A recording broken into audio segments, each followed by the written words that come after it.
Hello everyone, welcome back to the channel. आज हम करेंगे card catalogue form of conventional form in physical forms of catalogues. हम physical form of catalogue करे थे जिसमें दो टाइप के होते हैं, conventional forms and the non conventional forms. तो अभी हम कन्वेंशनल फॉर्म के फोर्थ पार्ट को करेंगे, that is card catalogue. Card catalogue जो है मॉडर्न लाइब्रेरीज़ का सबसे ज़्यादा फेमिलियर कैटलॉग फॉर्म है और सबसे ज़्यादा एक्सटेंसिवली यूज्ड है मॉडर्न लाइब्रेरीज़ में। इसे लाइब्रेरियन से डेवलप किया था after considerable deliberation and practice. इसका मतलब है काफ़ी थॉट्स एंड प्रैक्टिस के बाद उसे डेवलप किया गया। 18th सेंचुरी में इसको डेवलप किया गया था और फ्रेंच लाइब्रेरीज़ वो थी जिन्होंने इसे फर्स्ट टाइम स्टार्ट किया था यूज़ करना। French libraries begin using cards as catalogue. सबसे पहले कार्ड कैटलॉग्स को फ्रेंच लाइब्रेरीज़ में यूज़ किया गया था। Then libraries and banks in England and the US में और इंग्लैंड में जो बैंक एंड लाइब्रेरीज़ थे उन्होंने कार्ड फॉर्म्स ऑफ कैटलॉग को अपने रिकॉर्ड मेंटेन करने के लिए यूज़ करना स्टार्ट करा था इन 19th सेंचुरी। देन जब से 20th सेंचुरी का स्टार्ट हुआ है, ये वाला जो फॉर्म ऑफ कैटलॉग है यानी this kind of catalogue gain tremendous popularity. इसको इतनी ज़्यादा पॉपुलैरिटी मिली है कि most of the card forms of catalogue are used for recording items. Card catalogue का मतलब ही यही है कि आप कार्ड्स बनाते हैं of uniform size and uniform quality, यानी सेम क्वालिटी के कार्ड्स जो होंगे वो बनेंगे और उन्हीं कार्ड्स के सेम साइज़ पे बाकी कैटलॉग कार्ड्स को बनाया जाएगा। अब कैटलॉग कार्ड जो है आपको ऐसे एडवांटेजेस देते हैं कि आप उन्हें किसी भी डिज़ायर्ड ऑर्डर में रख सकते हैं, उसमें किसी भी तरीके की डिज़ायर्ड एंट्रीज आप बना सकते हैं और उन्हें ट्रेज और ड्रॉर्स में रखा जाता है। इस टाइप की ट्रे होती है ये, and these are the card catalogue shelf. ये पूरा कार्ड कैटलॉग का कैबिनेट है और ये कार्ड कैटलॉग ट्रे है। इसके मैं आपको कुछ अभी पिक्चर्स दिखाती हूँ from my experience as a librarian. ये कार्ड कैटलॉग कैबिनेट है। देन हमारे पास ये एक ट्रे की पिक्चर है जिसमें सारे कैटलॉग्स अरेंज हो रखे हैं। आफ्टर दैट इसमें एक कैटलॉग कार्ड कैसे दिखता है, ये एक example. Since it give us advantages to arrange it in any desired order, और इसे हम शिफ्ट कर सकते हैं। अगर हमें कोई भी चीज़ पहले लगानी है तो हम कार्ड को पीछे करेंगे, आगे अपना डिज़ायर्ड कैटलॉग कार्ड लगा देंगे, नया वाला जो हमें ऐड करना है। हम इसे उठा के दूसरी ट्रेज में रख सकते हैं, शॉर्ट कर सकते हैं, अरेंज कर सकते हैं, शिफ्ट कर सकते हैं। इसके ये 3 सबसे इम्पॉर्टेंट एडवांटेजेस आती है। इन एनी डिज़ायर्ड वे, यानी आप जैसे चाहते हैं इसे वैसे अरेंज कर सकते हैं। बस इसका मेन फोकस क्या है कि आपको ये बहुत ज़्यादा अडेप्टेबिलिटी देता है कि आप कैसे भी अपने रिकॉर्ड को अरेंज कर सकते हैं, और इसका डिस्कार्ड करना और इसको रिन्यू करना भी बहुत ईजी है। आप अपना कार्ड लीजिए जिसे आपको डिस्कार्ड करना है या फिर जिस मटेरियल को आपको डिस्कार्ड करना है, यू जस्ट फाइंड इट। ये विड्रॉल सेक्शन में होता था DPL के। मैं आपको इसका प्रोसेस अभी समझाती हूँ।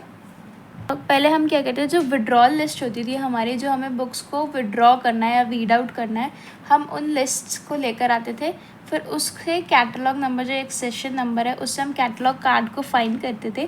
कैटलॉग कार्ड जब हमें कैटलॉग मिल जाता था तब हम उस बुक को और उस कैटलॉग को निकाल के उसकी आइटिनरी, उसके सारे डिटेल्स वगैरह मैच करके फिर हम रीडिंग आउट लिस्ट बनाते थे, उसमें प्राइजेस लिखते थे, and then it goes to the seniors for the final reading out process. यहाँ पे हम बुक्स का पूरा ऐसे बंच बना के with the catalogues along with them हम उन्हें सीनियर्स को दे देते हैं कि अब ये रीड आउट के लिए रेडी है। Then they discard it however they like, मतलब वो डिस्कार्ड कर दें या डोनेट कर दें, बट वो डोनेट करने की कंडीशन में नहीं होती क्योंकि उसका एक तो इन्फॉर्मेशन करेंट नहीं होती है, दूसरा बहुत ज़्यादा BAT से ओवरड्यू हो चुके होते हैं। जो मॉडर्न कार्ड कैटलॉग है उसका साइज़ जो है 12.5 सेंटीमीटर विड्थ, मतलब वाइड है, एंड 7.5 सेंटीमीटर टॉल है। यहाँ पे इसका ये डायग्राम दे रखा है अच्छे से, इसको आप देख सकते हो। ये 12.5 सेंटीमीटर की है इसकी विड्थ, यानी 5 इंचेस, एंड 7.5 सेंटीमीटर का इसका क्या है, टॉल है, यानी इसकी हाइट है, दैट इज़ 3 इंचेस। कुछ लोग सेंटीमीटर में इसको रिकॉर्ड करके रखना प्रेफर करते हैं, कुछ लोग इंचेस में करते हैं, that is somewhat larger than usual, जो 5/3 इंचेस का होता है। अप्रॉक्स साइजेस तो यही रहता है, बट थोड़ा बहुत चेंजेस रहते हैं उसमें। Globally accepted size for library catalogues which is measured in centimetres.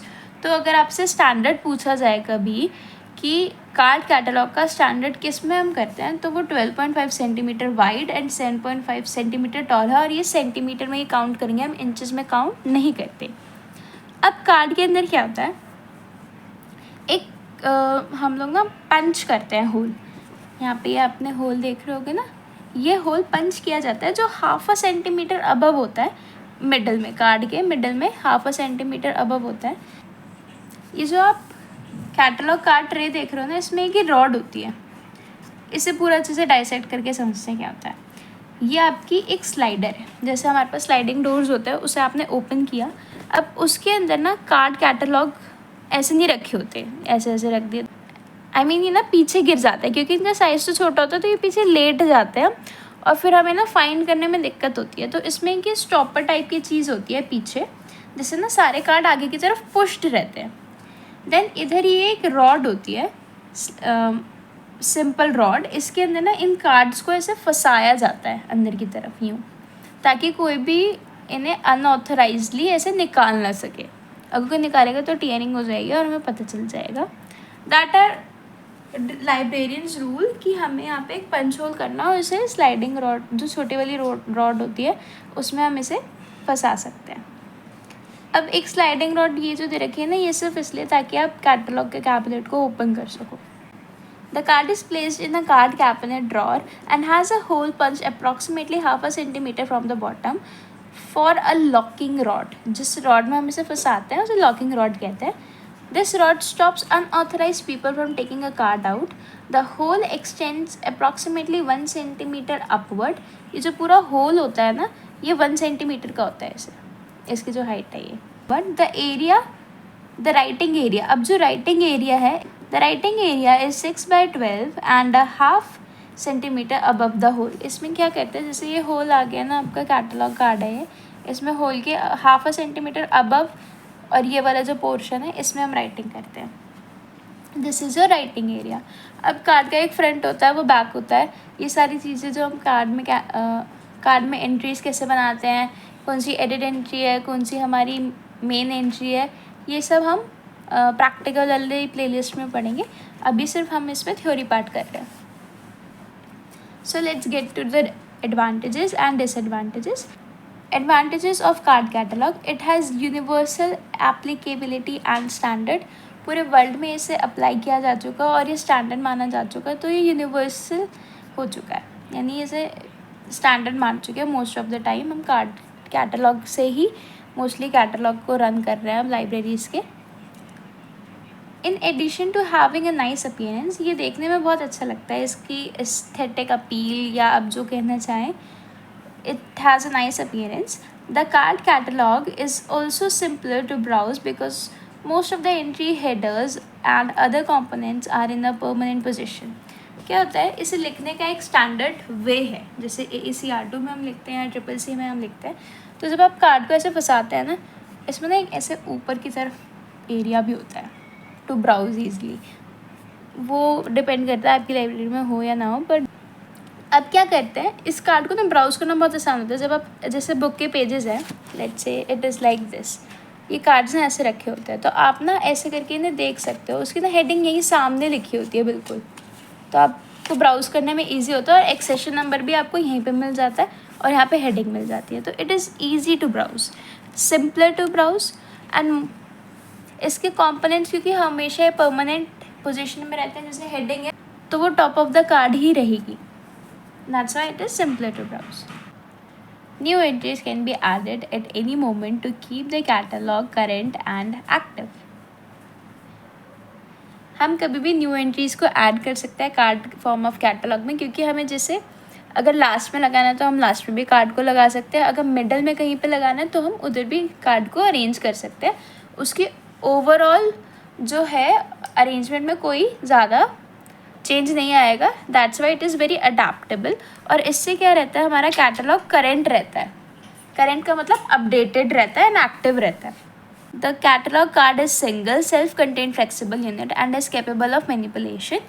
Card catalogue जो है वो एक single self contain flexible unit है। इसका मतलब इसके अंदर सारी वो इन्फॉर्मेशन है जो एक ग्लांस में पता चल जाए कि जिस रिसोर्स से रेफ़र कर रहा है उसमें क्या क्या चीज़ें अवेलेबल हैं, ठीक है।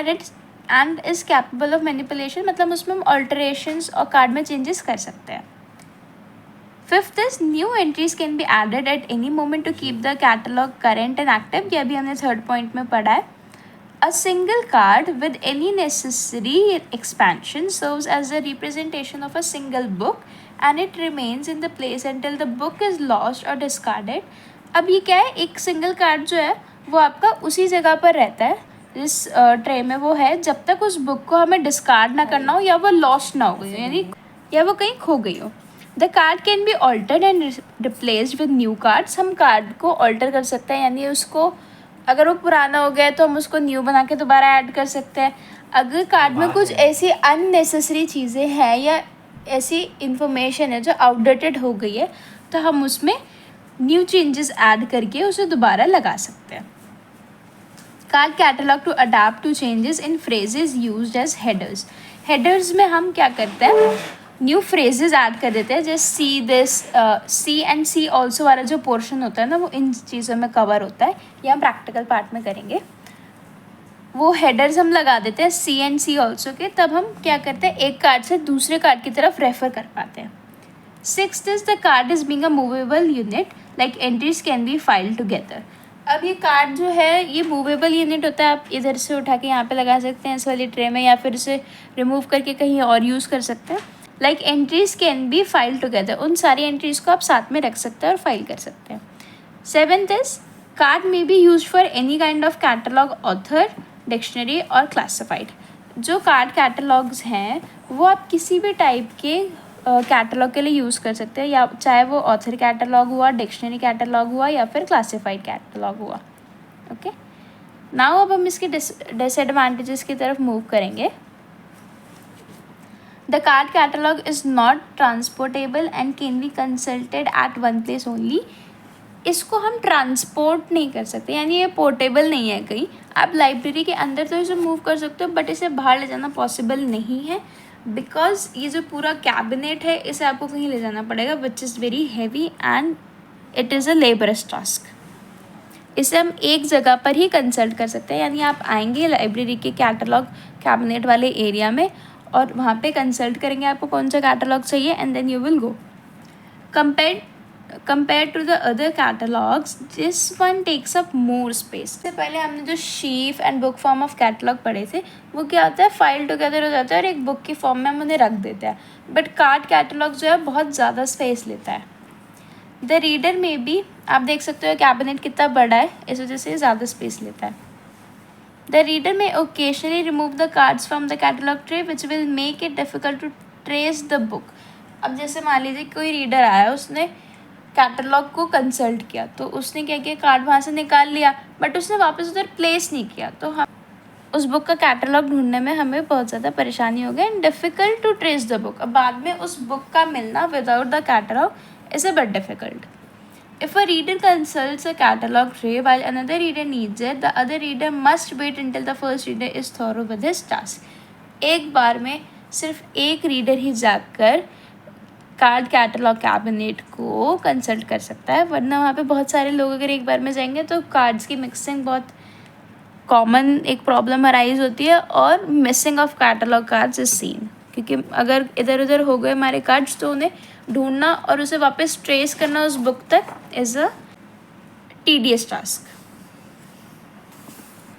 Fifth is considering the expense, time and labour necessary, it is not economically viable. जो स्मॉल लाइब्रेरीज या मीडियम साइज लाइब्रेरीज होती हैं उसमें इसका एक्सपेंस यानी इसका कैबिनेट बनाने में, कार्ड कैटलॉग की जितनी आइटिनरी है उसका जितना खर्चा आता है, उसे जितना टाइम लगता है बनाने में, एंड द लेबर नेसेसरी जो है उस पूरे कार्ड कैटलॉग के सिस्टम को बनाने के लिए, इट इज़ नॉट इकोनॉमिकली वायलेबल, यानी बहुत ज़्यादा इकोनॉमिकल नहीं है ये। And the procedure of adding new entries and removing withdrawn submissions for a title is one take that takes a lot of time and effort.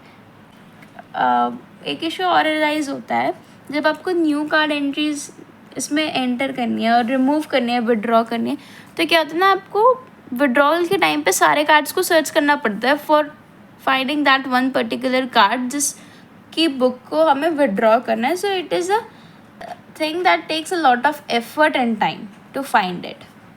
These are the only disadvantages we will discuss in this video. ये सब in-text questions है. You can go through them.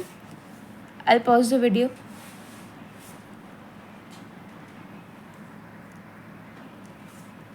So that's it for the video. Thank you for watching. In the next video, we will cover non-conventional forms of physical form of catalog.